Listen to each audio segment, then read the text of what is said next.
నమస్కారం. లేఖిని న్యూస్కి స్వాగతం. చిత్తూరు జిల్లా తాళంబేడు రైల్వే గేట్ వద్ద ట్రాఫిక్ కష్టాలు. ఎప్పటిదాకా వేచి చూడాలి? మారేనా ఈ దుస్థితి? చిత్తూరు జిల్లా తాళంబేడు రైల్వే గేట్ వద్ద రోజుకో పరీక్ష. నిమిషాల తరబడి వాహనాలు నిలిచిపోతున్నాయి. పనులకు ఆలస్యం, విద్యార్థులకు ఇబ్బంది, అత్యవసర సేవలకు అడ్డుగోలుగా మారింది ఈ గేట్.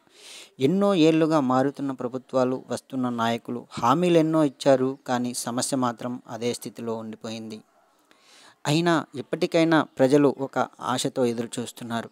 కనీసం ఈసారి అయినా అధికారులు స్పందిస్తారేమో. సమస్యపై సీరియస్గా స్పందించి శాశ్వత పరిష్కారం తీసుకురావాలనే ప్రజల ఆకాంక్ష. తాళంబేడు ట్రాఫిక్ కష్టాలకు ఇక తెర పడాలన్నదే ప్రతి ఒక్కరి ఆకాంక్ష. ఇప్పుడు కాలం కూడా అదే ప్రశ్నిస్తోంది. ఎప్పుడు మారుతుంది ఈ దుస్థితి?